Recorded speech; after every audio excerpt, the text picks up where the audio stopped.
안녕하세요. 기업 탐방 중심의 독립 리서치 아리스입니다. 오늘 기업 분석 10분 영상 컷 함께 보실 종목은 제노포커스입니다. 효소 제조 기업에서 마이크로바이옴 효소 치료제 업체로 성장이 기대되는 종목입니다. 기업 개요입니다. 동사는 2000년도 설립이 되었고요. 2015년도 코스닥 시장에 상장했습니다. 대표이사는 김의중 씨고 주요 사업은 산업용 효소, 식품 가공용 효소 등을 생산해서 판매하는 것으로 하고 있습니다. 주요 주주는 단제구 등 특수관계인이 34.71%를 보유하고 있습니다. 주요 사업입니다. 동사는 핵심 기술인 미생물 디스플레이 기술, 그리고 분비 발현 기술 뿐만 아니라 각 단계별로 유전 자원을 확보, 단백질을 개량, 단백질 발현, 대용량 발효, 분리정제, 대형화별로 필요한 전주기적인 플랫폼 기술을 개발을 하였습니다. 이러한 플랫폼 기술을 토대로 산업용 효소, 식품 가공용 효소, 동물 사료용 효소, 생물 소재 등 다양한 맞춤 효소를 개발해서 생산을 하는 그러한 기업입니다. 효소는 생명체의 모든 생화학 반응을 촉매하는 단백질입니다. 반응에서 자신은 변화하지 않으나 반응 속도를 빠르게 하는 바이오 촉매가 바로 효소입니다. 효소의 가장 일반적인 기능은 외부로부터 흡수한 영양 성분을 분해하고 생체에 필요한 성분을 합성하는 것입니다. 그래서 분해 또는 합성을 해주는 이러한 것이 대표적인 효소의 기능이라 볼 수 있겠습니다.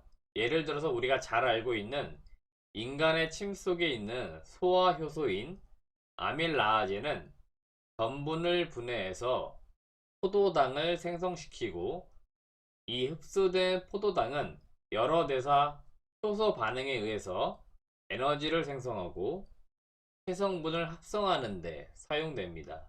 동사가 개발한 주요 효소는 크게 세 가지입니다. 파이토스 핑고신과 락타아제, 타탈라아제가 주요 제품이 되겠습니다. 주요 제품을 조금 더 세부적으로 알아보겠는데요. 파이토스 핑고신은 최근에 가장 매출이 꾸준하게 늘어나고 있는 그런 제품이라고 보시면 되겠고, 앞으로도 매출이 점차 확대될 것으로 기대가 되고 있습니다. 주로 화장품용 세라마이드 소재의 전구체로 활용이 되고 있으며 두산의 독점 형태로 공급이 되고 있습니다. 두 번째, 락타아제 같은 경우에는 전 세계에서 일본의 A사와 동사만이 제조할 수 있는 효소입니다. 모유 내 면역 증강 물질인 갈락토 올리고당을 제조하는데 병원균 감염과 식중독, 아토피, 알러지 등을 예방하는 효능이 있어서 주로 프리미엄 분유나 기능성 식품 등에 사용이 되고 있습니다. 세 번째, 카탈라아제 같은 경우에는 반도체 공정 과정 중에서 수처리 공정용으로 사용되는 그러한 효소입니다. 전체적으로 이 세 개의 제품이 전체 매출에서 대략 한 60에서 70% 정도 차지할 정도로 대부분의 매출을 차지를 하고 있습니다. 동사 핵심 투자 포인트에 대해서 한번 알아보도록 하겠습니다. 우선 가장 시장에서 기대하고 있는 부분은 바로 마이크로바이옴 치료제인 GF103입니다. GF103 후보 물질은 습성 노인성 황반 변성 치료제로 개발이 되고 있습니다. 안과 쪽이라 보시면 되겠고요. 현재 시판되는 주요 치료제인 에일리아라고 하는 제품이 있는데, 이 에일리아라고 하는 제품과 좀 비교했을 때 우선 제너포커스의 후보 물질 같은 경우에는 쥐를 대상으로 하는 비임상 시험을 모두 완료한 상태입니다. 현재 에일리아와 동등한 수준의 치료 효과를 확인을 한 상황입니다. 기존 치료제인 에일리아 같은 경우에는 안구 주사제 형태로 치료제로 활용이 되고 있습니다만은 제너포커스의 GF103 같은 경우에 경구 투약, 그러니까 먹는 약의 형태로 환자가 봤을 때는 아무래도 편의성이 높아지고 이 주사라고 하는 이 공포감을 없앨 수 있기 때문에 이러한 점들이 강점으로 부각이 되고 있습니다. 우선 이 GF104 후보 물질이 올해 2021년도 1분기 정도에 임상 시험 계획이 제출될 것으로 시장은 예상을 했었습니다. 그런데 이 부분이 올해 4분기로 좀 지연된 부분이 있는데요. 이 내용은 이미 2월 달에 언론 보도를 통해서 나온 내용이기 때문에 기사를 확인해 보시면 더 자세한 내용을 보실 수 있을 것 같고요. 간단히 말씀을 드리면 CMO 업체라고 부르는 임상시료 생산 업체가 피인수를 당하면서 동사의 IND 제출에 대한 업무가 좀 차질이 빚어진 것으로 보입니다. 따라서 이 부분은 다른 타 업체로 다시 계약을 맺으면서 임상 시험 계획에 대한 제출하는 부분이 좀 지연된 부분은 있었습니다만은 정상적으로 임상은 진행될 것으로 예상이 되고 있습니다. 따라서 제너포커스의 GF103의 임상과 관련된 부분은 시간이 모든 것을 해결해 줄 요인이기 때문에 크게 지금 관련된 부분에 있어서 문제가 될 것은 없을 것으로 보이고요. 기존의 치료제와 비교했을 때 뭔가 우위를 보일 수 있는 요인들이 있기 때문에 이러한 부분들을 좀 관심 있게 보시면 좋겠습니다. 두 번째 핵심 투자 포인트는 신제품 출시 또는 사업 다각화 측면을 중장기적으로 관심 있게 보시면 좋겠습니다. 우선 가장 가시적인 부분은 미국으로 현재 전량 수출 중인 비타민 K2는 중국이나 유럽 대리점을 통해서 올해 2021년도부터 매출이 조금씩 발생될 것으로 기대가 되고 있습니다. 비타민 K2 같은 경우에는 혈관 내에 칼슘 축적을 억제해서 심혈관 질환 개선 및 예방에 사용이 되고 있는 그러한 효소입니다. 두 번째는 동사 같은 경우에는 기존의 플랫폼 기술을 통해서 맞춤 효소를 개발을 해내고 미생물을 이용해서 다양한 산업에 진출을 하려고 많은 노력을 해왔습니다.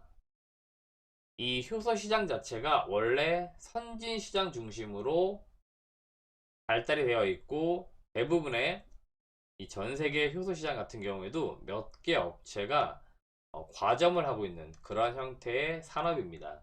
국내에서는 아미코젠과 제너포커스가 효소를 전문적으로 생산을 하는 그런 기업이라고 보시면 되겠는데요. 그러하다 보니까 국내 많은 효소를 필요로 하는 제약업체나 화학업체들이 대부분 수입을 해서 사용을 한다고 보시면 되겠습니다.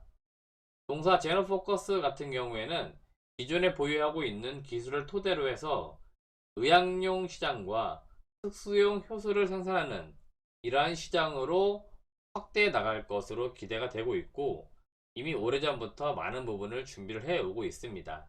아직은 뚜렷하게 가시적인 성과가 나오고 있지 않습니다만은 투자하시는 주주분들은 이러한 부분들까지도 관심을 좀 두시면서 투자를 할 필요 있겠다라고 말씀드리겠습니다. 마지막으로 실적과 밸류에이션 측면을 보도록 하겠는데요. 우선 동사는 바이오 기업이라는 특성상 영업이익이나 당기순이익이 현재 적자를 기록을 하고 있습니다.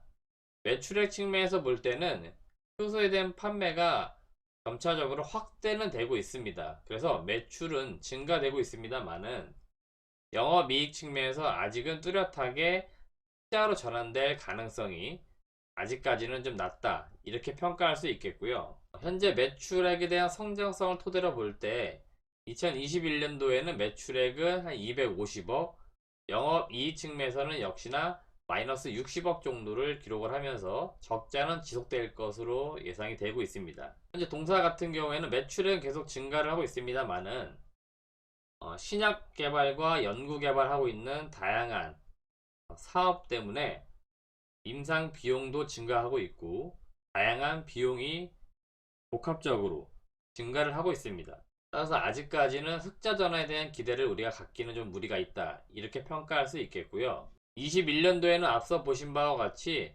GF103 후보 물질이 임상시험을 들어가게 되는 부분들, 이러한 부분들이 동사 기업가치 평가에 상당히 중요한 요인 될 것으로 보이고요. 부차적으로 의학용이나 앞서 보셨던 다른 특수용 효소로 사업 영역이 확장되는 부분들이 앞으로 제너포커스의 기업가치 평가에 상당히 중요한 요인 될 것으로 보입니다. 따라서 앞으로 투자하시는 주주나 투자자분들께서는 이러한 부분들을 계속해서 추적 관찰해 나가시면서 동사 제너포커스를 투자해 보시길 권해보도록 하겠습니다. 네, 오늘은 제가 효소 제조기업에서 마이크로바이옴 효소 치료제로 점차 영역을 확대하고 있는 제너포커스라고 하는 기업에 대해서 말씀을 드렸습니다. 이 회사가 진행되고 있는 사업이 어떻게 발전해 나가는지, 그리고 그에 따른 주가 흐름이 어떻게 변화가 되는지를 같이 좀 살펴보시면서 함께 좀 투자해 보시면 어떨까, 이런 의견을 마지막으로 드리도록 하겠습니다.